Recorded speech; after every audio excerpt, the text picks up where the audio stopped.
안녕하십니까. 신의균의 국방TV 시큐리티 뉴스입니다. 자, 이 정부 그리고 정부 여당인 민주당, 저는 항상 이 백성민자가 아니고 망할 민자 민주당 아니냐라고 생각될 정도인데, 이 민주당의 친중 친북 성향 행보는 도대체 어디까지일까요?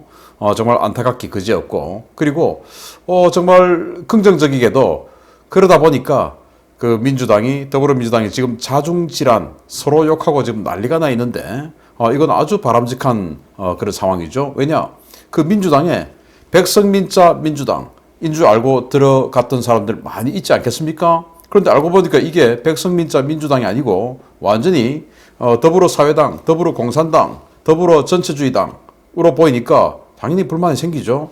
보겠습니다. 11월 30일 외신에서 한국이 대만의 잠수함 건조 프로젝트에 참여하고 있다는 보도가 나오기 무섭게 청와대가 기자들을 불러 강력하게 부인하고 나서 주목됩니다. 역시 중국을 상전으로 모시는 자들다운 작태입니다. 한국이 미국, 영국 등 7개국과 함께 대만의 잠수함 건조를 비밀리에 지원하고 있다는 로이터의 11월 30일자 보도는 사실이 아니라고 청와대 고위급 핵심 관계자가 이날 오후 춘추관에서 기자들을 불러놓고 브리핑을 갖는 진귀한 풍경이 펼쳐졌습니다. 이 핵심 관계자는 우리나라가 대만에 잠수함 기술을 제공했다는 그 기사는 전혀 사실이 아니다 라며 개인적 차원에서 불법으로 대만에 정보를 제공한 사실이 있는지 조사 중이다 라며 대만에 대한 잠수함 기술 또는 정보 제공은 불법으로 처벌하겠다는 뜻도 분명히 했습니다. 이에 앞서 로이터는 우리 시각으로 오늘 오전 대만이 신형 잠수함 건조 사업을 진행 중이며, 여기에 미국과 영국, 한국 등 최소 7개국이 부품과 기술, 인력 등을 지원하고 있다고 보도했는데요. 청와대의 이 같은 반응은 외신 보도가 나온 직후 정례 브리핑과 별개의 자리를 마련해 해명한 것이어서 청와대가 중국의 심기를 거스르지 않기 위해 지나치게 기민하게 움직였다는 비판이 일고 있습니다. 로이터에 따르면 대만은 이른바 하이창 프로젝트라는 명칭으로 3,000톤급 신형 잠수함 건조 사업을 진행하고 있는데요. 2025년까지 총 8척이 건조될 이 신형 잠수함은 현재 초도함이 용골 거치식을 갖고 본격적인 건조 작업에 들어간 바 있습니다. 우리나라는 지난 2018년 8월 16일 대우조선해양과 현대중공업이 참여한 가운데 주한 대만 대표부에서 신형 잠수함과 관련한 간단한 브리핑을 대만 해군에 제공했고, 한국은 인도네시아에 수출된 DSME-1400 모델을 바탕으로 한 개량형 모델의 기술 지원을 대만에 제안한 것으로 알려졌는데요. 실제로 2020년 3월에는 대만 상보가 까오슝에서 한국, 일본, 이탈리아, 독일 국적 잠수함 기술자들이 들어와 잠수함 개발을 돕고 있다는 보도를 낸 바 있습니다. 대만의 신형 잠수함 건조는 자유 서방 세계의 대중 포위망을 더욱 공고히 하는 중요한 프로젝트로 자유세계의 일원인 우리나라가 돕는 것은 이상할 것이 전혀 없는 일인데요. 외신의 보도가 나오자마자 절대 아니라며 정보를 제공했다면 불법이라고 개거품을 물고 있는 이 정권, 정말 중국의 충견이라는 비판이 안 나올 수가 없는 행태를 계속 보여주고 있습니다. 2024년, 2025년까지는 중국이 대만을 침공할 것이다 라는 그런 설들이 계속 나오고 있는 와중에 지금도 중국은 하루가 멀다 하고 수십 대의 폭격기 전투기를 동원해서 대만을 압박하고 협박하고 도발하고 있죠. 이런 상황에서 대만이 이제 생존하기 위해서 결국은 대만 해협을 건널 수 있게 만들어주느냐, 대만 해협을 사수하느냐, 이게 이제 대만 생존이니까. 대만 잠수함이 지금 워낙 오래됐습니다. 두 척이 있는데 한 50년 넘은 것들이에요. 그래서 잠수함을 새로 만들어야 이 대만 해협을 건너는 중국 상륙함들, 군함들 막아낼 수 있겠죠. 당연히 잠수함 만들어야 됩니다. 그런데 이 대만이 그동안의 중국의 압력 이런 것들로 인해서 미국을 비롯한 많은 나라들이 대만의 군사기술, 군사무기, 첨단무기는 제공 못했죠. 그러다가 트럼프 시대에 들어와서 미국이 중국과 경제전쟁을 선포하고 중국을 포위 압박하는 이런 정치 외교 행위를 구사하고 하면서 틈이 생기기 시작했고, 그러면서 이제 대만이 이때다 하고는 잠수함 개발에 들어갔고, 여기에 우리나라에도 왔죠. 2018년도에 왔으니까 17년 이때까지 협의가 되고 있었던 상황이 되겠죠. 이때만 해도 정권 바뀌기 전까지는 박근혜 정부 때였으니까. 그러다가 한국의 대우조선해양 인도네시아에 수출했던 DSM-1400 이걸 개량한 기술을 제공해 주겠다라고 했는데 그 이후에 문재인 정부가 이제 이 사실을 알게 됐겠죠. 무슨 소리냐 안 돼라고 됐고 결국은 퇴직자가 가서 이 기술 제공을 해주는 뭐 이런 쪽으로 간 것 같은데 왜냐하면 대만에서 작년 3월에 보도가 나왔었어요. 대만은 사실 코로나가 발생한 직후에 1월 말 직후에 대만은 뭐 중국 관련한 모든 걸 봉쇄해버리지 않습니까? 그런데 작년 3월에 까오슝에 있는 연구단지가 있는데 이 인근 호텔에서 한국인 또는 뭐 일본, 이탈리아, 독일인 이런 연구기술자들이 들어와 있는데 이 호텔에서 코로나가 발생했다. 이런 보도가 나왔었어요. 그때 이제 결국 보면은 한국 기술자가 들어가 있다. 그런데 한국, 일본 뭐 이런 나라들은 퇴직자들 위주로 지금 가 있는 것이고 뭐 미국이나 이런 데는 그렇지 않겠죠. 아무튼 그래서 이 청와대가 핵심 고위 관계자다라고 하면 결국 뭐 국민소통수석 뭐 이 사람 아니겠습니까? 뭐 긴급하게 모아가지고 우리 그런 일 없다. 그리고 그 사람이 혹시 국가안보, 국가보안 유출했는지 이거 따져보겠다. 결국 처벌하겠다 그 말이죠. 정말 중국에게 욕을 먹지 않기 위해서 최선을 다하는 이런 모습. 청와대 수석급까지 헛딱 나와가지고 이렇게 중국에게 욕을 안 먹기 위해서 노력하는 모습은 바로 나는 중국의 충견이로소이다. 중국의 개로소이다. 라고 하는 것을 입증하는 것입니다. 대만의 생존을 위해서 전 자유민주주의 국가들이 지금 일치 단결해서 도와주려 하고 있는데 지금 한국은 이따위로 어깃장을 놓고 나는 중국 형님 저를 오해하지 말아주세요. 저는 영원히 딸랑입니다. 라고 하는 이 자들 빨리 속아내야 됩니다. 그런데 정말 구역질 나는 자들이 미국 한복판 워싱턴 DC에 가서 친중 넘어서 친북 그리고 반미 행각을 하고 있는 이 상황. 근데 이 자들이 전부 차관급 예우를 받고 있는 자들, 연봉 1억 원 이상씩을 우리 국민 세금으로 주고 있는 자들, 최고급 승용차를 관용차로 주고 있는 자들입니다. 보겠습니다. 임기 말 정권 교체 위기가 팽배한 이 정권이 그야말로 폭주하고 있습니다. 3대 핵심 외교 안보 국책연구소 수장들이 동시에 워싱턴 DC에 몰려가 미국을 성토하고 중국과 북한을 옹호하는 발언들을 쏟아냈다는 소식입니다. 도대체 뒷감당을 어찌하려고 이러는 것인지 모르겠습니다. 감당할 일이 없겠죠. 정부의 핵심 외교 안보 싱크탱크인 통일연구원, 국립외교원, 국가안보전략연구원들의 수장들이 미국의 수도 워싱턴 DC 한복판에 가서 미국의 대북 정책을 성토하고 제재 완화와 대북 지원, 종전선언을 주장하고 나서 파문이 일고 있습니다. 고유한 통일연구원장, 홍현익 국립외교원장, 김기정 국가안보전략연구원장은 현지 시각으로 11월 30일 워싱턴 DC에서 열린 우드로 윌슨 센터 주최 미북 관계 전망 포럼 자리에 나란히 앉아 미국의 경직된 대북 정책과 제재 고수, 북한에 대한 악마화 정책 등에 대해 맹비난을 쏟아냈습니다. 고유한 통일연구원장은 지금까지 북핵 문제가 해결되지 못한 것은 북한을 불량 국가로 악마화해서 핵을 가질 것이냐, 핵을 포기하고 생존할 것이냐 라는 양자 택일 방식을 고수했기 때문이다 라며 한중 수교 모델처럼 관계 정상화와 수교 등을 통해 비핵화를 추동하는 방식을 생각해야 한다 라고 주장했습니다. 홍현익 외교원장은 북한의 미사일 발사를 문제 삼지 않는 것이 북핵 문제 해결에 도움이 된다 라며 지금의 대북 제재는 벌 주는 것만 남았고 북한으로 하여금 대북 제재를 적대시 정책의 상징으로 생각하게 해서 지금의 핵과 미사일 개발 명분이 되고 있다 라는 궤변과 함께 종전선언은 미국이 북한에게 신뢰를 얻기 위한 첫걸음인데 미국은 적극적으로 해줄 것 같지 않다라는 생각이 든다라고 주장했습니다. 홍인익은 또 종전선언이 김정은 위원장의 체면을 세워 대화 테이블로 나올 수 있게 하는 것이지 그것 자체의 파급 효과를 걱정할 문제는 아니다 라며 우리도 SLBM을 발사하는데 북한이 그에 상응하는 미사일을 발사할 때는 문제 삼지 않아야 문제 해결에 도움이 된다 라는 망언을 뱉었습니다. 김기정 역시 한국의 외교는 본의 관점을 넘어서야 한다 라며 한미동맹에 매몰되지 말아야 한다고 주장했는데요. 미국의 한복판에 가서 미국을 성토하고 북한과 중국을 대변하며 모든 상황 악화의 원인은 미국이라고 목소리를 높이는 대한민국 정부의 외교안보 싱크탱크 수장들 도대체 뒷감당을 어찌하려고 이러는 것인지 아니면 뒷감당하고 싶지 않은 것인지 알 길이 없습니다.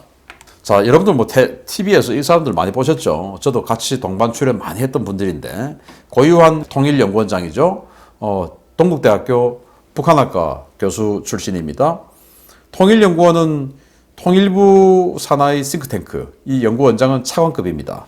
그리고 홍인익 국립외교원장, 외교부 산하의 싱크탱크 플러스 교육기관이죠. 여기가 아마 제일 규모가 클 겁니다. 그리고 김기정, 여기는 이제 국정원 산하의 싱크탱크, 국가전략연구원. 자, 다 차관급들이에요.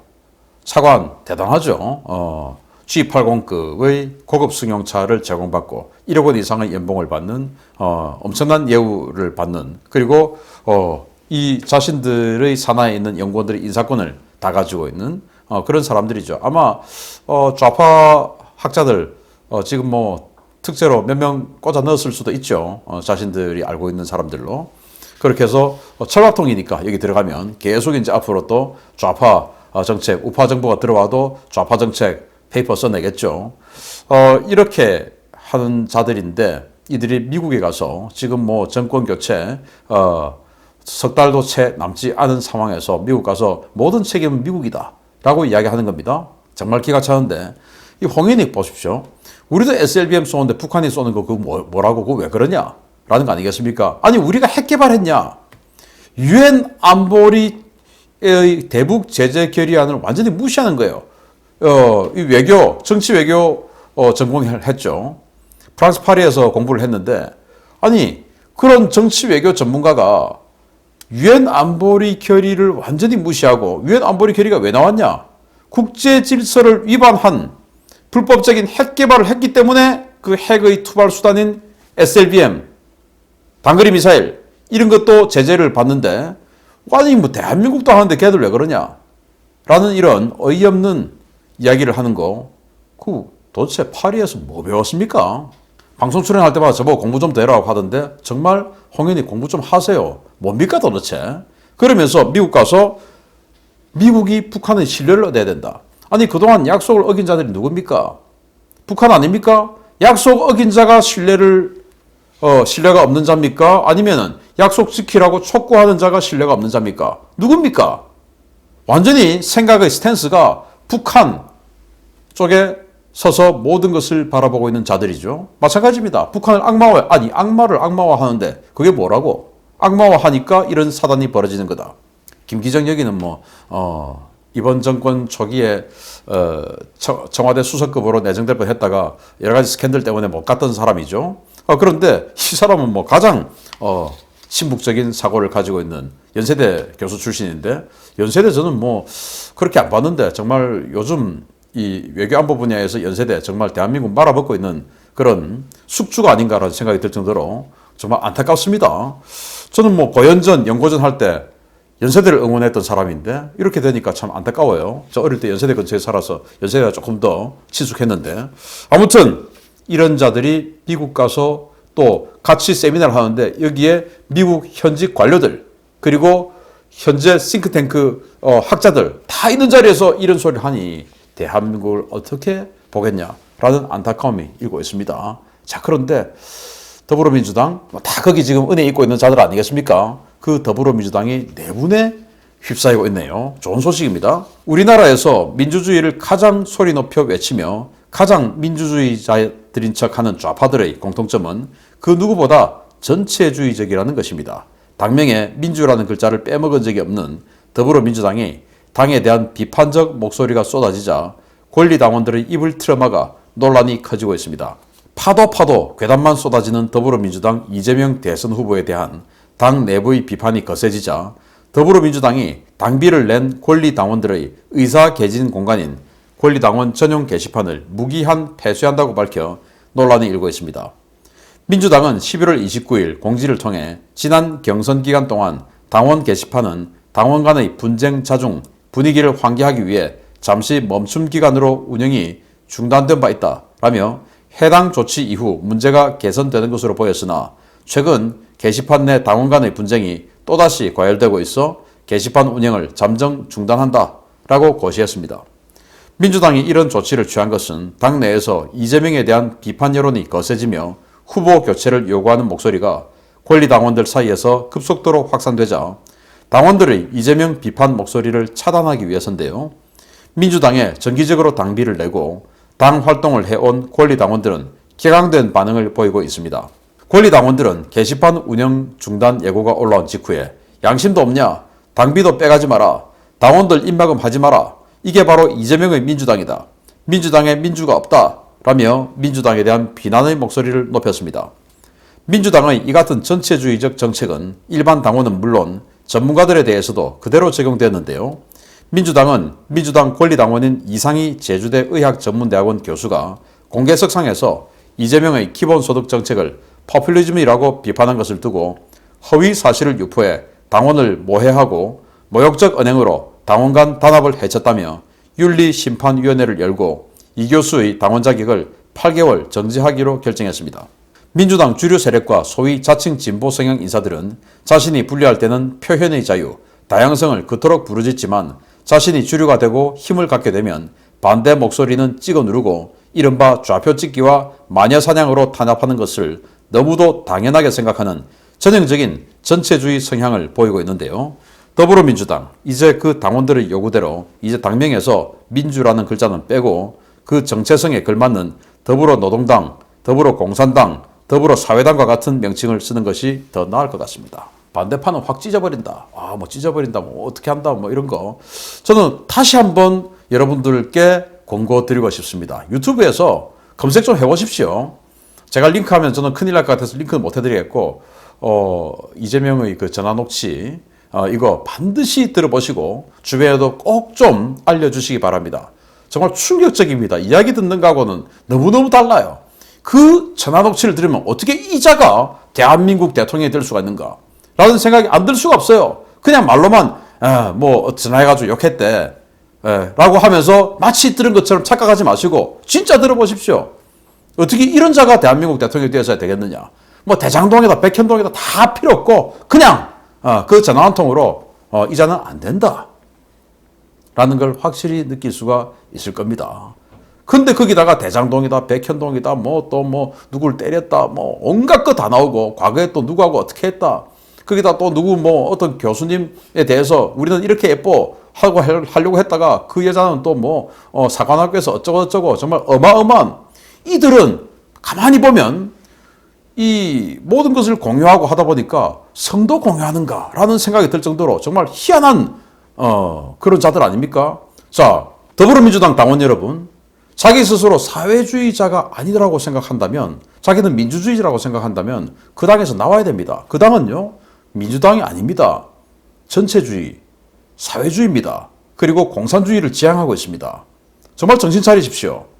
그래서 지금도 이렇게 찍어 누르려고 하는데, 이 선거 기간 중에 사실 겸손하고 또 후보가 좀 의리되고 이런 상황에도 불구하고 지금도 이렇게 권력을 휘두르는데, 권력 잡으면 오죽하겠습니까? 다 죽는 겁니다. 그래서 제발 더불어민주당에 계신 분들, 내가 스스로 머리가 깨졌다. 깨짐에도 불구하고 그 정도는 아니다. 나는 정말 민주주의를 지향한다. 라고 생각하면 다시 한번 냉철하게 이 민주당의 작태를 보시기 바랍니다. 제주대학교 교수 그 사람도 평소에 아주 경도된 좌성향으로 보였던 사람이에요. 그럼에도 불구하고 자기네들 지금 가는 길하고 안 맞으면 그냥 찍어버립니다. 8개월 정지. 이런 자들입니다. 표현의 자유 없습니다. 이런 자들입니다. 정말 여러분들, 민주당 지지자 여러분들, 박근혜, 이명박 계속 욕하고 싶으면 이 자들이 대통령 되면 안 됩니다. 이 자들이 대통령 되면 표현의 자유 없어지는 전체주의 국가가 됩니다. 정신 차리십시오. 마치겠습니다. 감사합니다.